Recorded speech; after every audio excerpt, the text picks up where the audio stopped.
Hello everyone, welcome to ध्यांश की YouTube channel. I hope आप सब लोग बढ़िया होंगे। ध्यांश भी बढ़िया है। तो जो आज का व्लॉग हमारा होने वाला है वो होने वाला है एम्स के बारे में कि हमारी एम्स की विजिट कैसी रही, हमने डॉक्टर्स ने हमें क्या बोला, हमारे क्या क्वेश्चंस थे जो हमने डॉक्टर से किए। तो इस वाले व्लॉग में मैं आपको वो सारी डिटेल्स बताने वाली हूँ। तो जो पहला था, मैंने आप लोगों को बताया था कि डॉक्टर सब्रवाल ने हमें एम्स में रेफर किया है। हम पहले भी एक बार 4 साल पहले एम्स में जा चुके हैं, तब हमें अच्छा रिजल्ट नहीं मिला था। लेकिन फिर भी अब हमने कोशिश की, हम दोबारा एम्स गए। तो जो हमारी पहली अपॉइंटमेंट थी वो थी फर्स्ट नवरात्रि को न्यूरोलॉजिस्ट चाइल्ड में। तो जो हमने अपॉइंटमेंट ली थी वो हमने ली थी ऑनलाइन। ठीक है, ऑनलाइन जो अपॉइंटमेंट मिल रही थी वो तो काफी लेट मिल रही थी। फिर हमने मतलब जाकर वहां पे अपॉइंटमेंट ली तो हमें अपॉइंटमेंट मिल गई, जो मिली थी हमें फर्स्ट नवरात्रि की। अब हम जब गए, हमारी जो पहली विजिट थी डॉक्टर के पास, उसमें हमारा कैसा एक्सपीरियंस रहा वो मैं आपके साथ शेयर कर रही हूँ इस वीडियो के थ्रू। बहुत सारे लोगों ने क्वेश्चंस किए थे कि मैम एम्स के बारे में बताइए, हम भी अपने बच्चे को वहां दिखाना चाहते हैं। कई लोगों के क्वेश्चंस थे कि अगर वहां पे रिजल्ट अच्छा मिल रहा है तो हम भी अपने बच्चे को लेके आते। तो मैं आपको इसी बारे में बताना चाहती हूँ कि आप क्या कर सकते हो और क्या नहीं, और हम क्या कर रहे हैं। तो जब हम गए थे एम्स में तो मैं ध्यांश के सारे रिपोर्ट्स लेकर गई थी, लेकिन रिपोर्ट्स ले जाने के बाद भी मुझे बाद में ईईजी करवाना पड़ा था, जो मैं हमने एम्स से ही करवाया था। जब मैं अपने रिपोर्ट्स लेके डॉक्टर के पास गई तो डॉक्टर ने जब इसकी सारी रिपोर्ट्स देखी तो इसका कुछ थे टेस्ट में, मतलब डॉक्टर्स को ईईजी में कुछ प्रॉब्लम लग रही थी, तो इसलिए उन्होंने दोबारा ईईजी करवाया हम बच्चे का उसी एम्स में ही। एक दिन बाद ही हमें एम्स में बुलाया था। तो हम लोग पहुंचे थे शाम को। उस दिन ध्यांश का ईईजी कंप्लीट हुआ। वो आपने वीडियोस इंस्टाग्राम पे देखी भी होगी कि उस दिन ध्यांश का ईईजी हुआ था। ईईजी की रिपोर्ट इतनी कुछ खास नहीं आई है, अच्छी रिपोर्ट्स नहीं है, क्योंकि ध्यांश के सीजर पहले से काफी बढ़ चुके हैं। उसके लिए डॉक्टर ने हमें कुछ ऑप्शंस दिए, जो मैं आपको बताना चाहती हूँ कि डॉक्टर ने हमें क्या ऑप्शंस दिए हैं। उस दिन तो हमारा सिर्फ यही हुआ था डॉक्टर के साथ बातचीत। जो नेक्स्ट विजिट हमारी हुई थी उसमें हमारी क्या बातचीत हुई, वो हमारी इसी वीक हुई है ट्यूसडे को। उसमें थोड़ा सा दिल दुखा, आगे अब हमें ट्रीटमेंट पर ही अपना फोकस करना है। तो उसमें हमें डॉक्टर ने एक तो जो पहले हमें बताया, उन्होंने बताया कि डोज जो है बच्चे को थोड़ी कम है, वो बढ़ानी पड़ेगी। ठीक है। दूसरा, लेकिन उन्होंने फिर यही हमें बोला कि लेकिन उससे कोई खास फर्क नहीं पड़ेगा सीजर्स में। दूसरा जो उन्होंने हमें ऑप्शन बताया वो बताया कि इंजेक्शन देने हैं स्टेरॉइड के, जो आज तक ध्यांश को नहीं दिए गए हैं। वो एक ये वाला ट्रीटमेंट करके देखना चाहते हैं। जो तीसरा उन्होंने हमें बताया वो बताया सिकाई, जो ब्रेन की है वो सिकाई करनी है।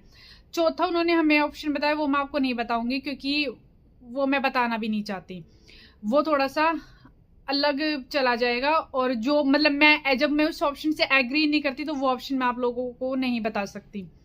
हाँ, जो है स्टीरॉइड का और इसका ये हम करेंगे।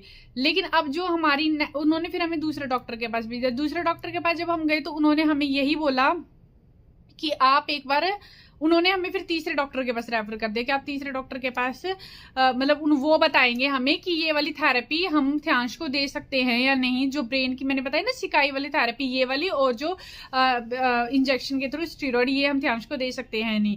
ये अब हमें नेक्स्ट जो हम विजिट करेंगे डॉक्टर के पास तब हमें पता चलेगा कि हम ये वाला इलाज कंटिन्यू करेंगे या नहीं करेंगे। हाँ, डाइट का कुछ था, जैसे कीटो डाइट्स था, एटकिंस डाइट्स था, लेकिन अभी डाइट डॉक्टर ने रुकवा दी है क्योंकि डाइट से ध्यांश को ऐसा कोई फर्क तो नहीं पड़ रहा है, क्योंकि वो इतना खा पी रहा है, लेकिन वो एक डाइट को फॉलो करना जो उनके हिसाब से था वो बड़ा ही अलग था। जो हम डॉक्टर सब्रवाल के हिसाब से थे वो तो हम डाइट फॉलो कर ही रहे थे, लेकिन जो कीटो डाइट है वो उनके हिसाब से पूरा प्रॉपर चार्ट बनेगा, कितने बजे आपको बच्चे को ये देना, ये देना, वो देना है। तो ये करके डॉक्टर ने हमें ऐसे बोला, लेकिन अभी उन्होंने डाइट से रुकवा दिया है। क्योंकि ये इसलिए रुके क्योंकि इसके लिए इसके कुछ टेस्ट होने थे, वो जरूरी थे।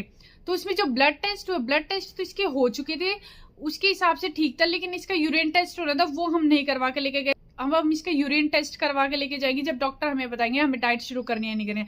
लेकिन डाइट एक अलग ऑप्शन है, उसको डॉक्टर यही मान के चल रहे हैं कि उससे इतना फर्क नहीं पड़ेगा। जो फर्क पड़ेगा अब वो है जो स्टेरॉइड के इंजेक्शन दिए जाएंगे और जो उसकी ब्रेन की थेरेपी होगी, जो सिकाई थेरेपी होगी, वो हमें नहीं पता उस थेरेपी में क्या होगा क्या नहीं होगा। वो हमें नेक्स्ट विजिट में पता चलेगा कि हम आगे कंटिन्यू इलाज एम्स में करना है या क्या करना है, वो मुझे भी नहीं पता अभी। वो आगे जब डॉक्टर अच्छे से समझाएंगे तभी हम लोगों को पता चल पाएगा।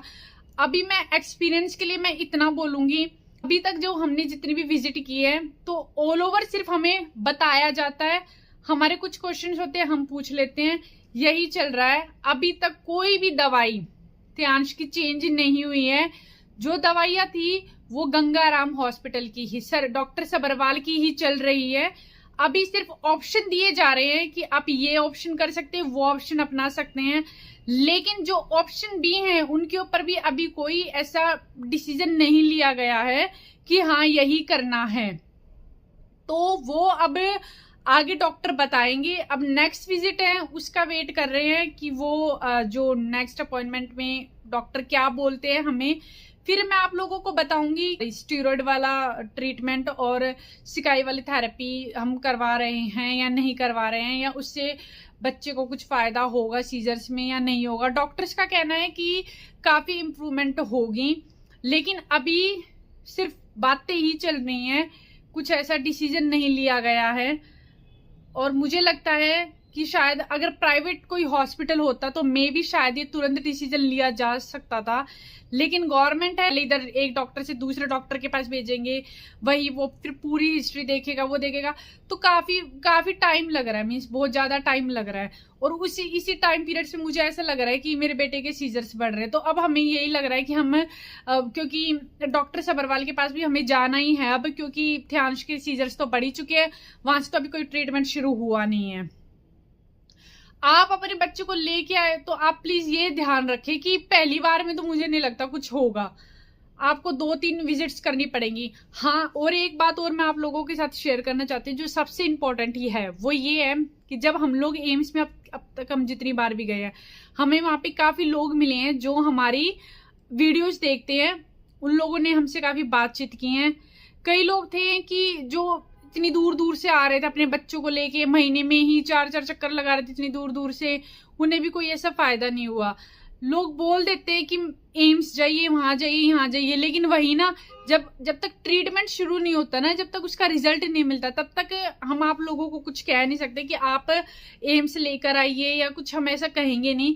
क्योंकि एम्स में लाना, इस हॉस्पिटल में लेके आना, एक आपको पूरी अप्रोच के साथ, या तो फिर आप आओ और फिर पूरा पेशेंस चाहिए।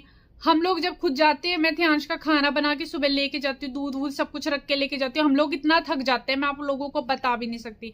वो जो एम्स में आ रहे हैं उन सबको पता है। तो इस वीडियो की कमेंट्स बॉक्स में कमेंट करके अपना जो रिव्यू है, वो भी जो अपना फीडबैक है वो आप दे सकते हैं, ताकि और लोगों को भी पता चले कि उन लोगों का क्या एक्सपीरियंस, कि आप लोगों का क्या एक्सपीरियंस रहा है एम्स का। ये तो मैं अपना एक्सपीरियंस शेयर कर रही हूँ, तो उससे जब लोग पढ़ेंगे आपके मैसेजेस, जो मतलब हमारी वीडियोस देखते हुए, स्पेशली उनके लिए बोल रही हूँ जो मुझे वहां पे मिले थे, तो उनके लिए मैं ये बात बोल रही हूँ कि आप भी अपना एक्सपीरियंस यहाँ पे कमेंट्स बॉक्स में शेयर करना कि आपका एक्सपीरियंस कैसा रहा। डॉक्टर सारे अच्छे हैं, नो डाउट डॉक्टर सारे अच्छे हैं, बस डिपेंड है कि आपका नंबर कब आ रहा है, आप इलाज कब शुरू हो रहा है। हमारा अब तक एम्स में इलाज शुरू नहीं हुआ है, देखा जाए तो अभी सिर्फ बातचीत ही चल रही है, डिसीजन नहीं लिए जा रहे हैं, इधर से उधर भेजा जा रहा है, बस इससे ज्यादा कुछ नहीं हो रहा है। हाँ, अब आगे कुछ होगा वो मैं आप लोगों के साथ शेयर जरूर करूंगी। अब ध्यांश की हेल्थ से रिलेटेड भी मैंने आपको बता दिया इसमें कि ध्यांश के सीजर्स थोड़े से बढ़ गए हैं, शायद एज बढ़ रही है इस वजह से सीजर्स भी बढ़ रहे हैं, कंट्रोल नहीं आ पा रहा है। लास्ट वो पेरेंट्स के ऊपर ही छोड़ते हैं, जैसा पेरेंट्स का मतलब जैसा पेरेंट्स वो ऑप्शन हमें बताते हैं सारे। मैंने आपको बताया ना कि डॉक्टर ने मुझे 4 ऑप्शन बताए, मुझे 3 ऑप्शन सही लगे, मुझे चौथा ऑप्शन बिल्कुल भी सही नहीं लगा, इसलिए मैंने उसके बारे में बातचीत भी नहीं की आप लोगों से। तो वही ना, वो उन्होंने ऐसा कोई मेरे को फोर्स नहीं किया कि आप 4th ऑप्शन ही वो करो। उन्होंने मुझे कहा कि आप आराम से सोचो, अगर आप लोगों को सही लगे तो आप लोग उस पर आगे बढ़ना, नहीं तो मत बढ़ना। आपके बिना आपके बच्चे को कोई हाथ नहीं लगाएगा, वो हमें बताएंगे, अच्छे से समझाएंगे, फिर हम पेरेंट्स के ऊपर डिपेंड है कि हम अपने बच्चे के लिए आगे क्या करना चाहते हैं, तो वही उस हिसाब से ट्रीटमेंट शुरू करेंगे। तो अब शायद इस वजह से ही थोड़ा सा डिले हो रहा है। अब नेक्स्ट विजिट में फाइनली पता चल जाएगा कि देखते हैं, मतलब हमने फाइनली डिसाइड किया है, तो वो मैं आपको बताऊंगी अगले व्लॉग में। सबसे ज्यादा जरूरी है आप लोगों का प्यार, इतनी दुआएं, ऐसी बात नहीं है, लोग है ना आज भी, मतलब आज भी लोगों को रहम नहीं आता कि भैया इतना दुख का पहाड़ पड़ा है फिर भी बद्दुआ देने पे लगे हुए हैं। उनकी बद्दुआओं को ही तोड़ना है, वो तोड़ेंगी आपकी दुआएं, सिर्फ आप लोगों का प्यार। क्योंकि मैसेज तो वो भी पढ़ते होंगे बद्दुआएं देने वाले, तो उनके लिए यही, मतलब मैं तो उनको क्या ही जवाब दूंगी, मैंने तो अपना मुंह बंद ही कर लिया है। आप लोगों को ही उन लोगों को जवाब देना है। अब आप लोगों का जिंदगी भर ये एहसान चुका नहीं पाऊंगी कि जितना आप लोग मेरे बच्चे को प्यार देते हो, उसके लिए दिल से थैंक यू सो मच। तो अब हम आपको मिलेंगे अपने नेक्स्ट व्लॉग में। Okay, bye bye.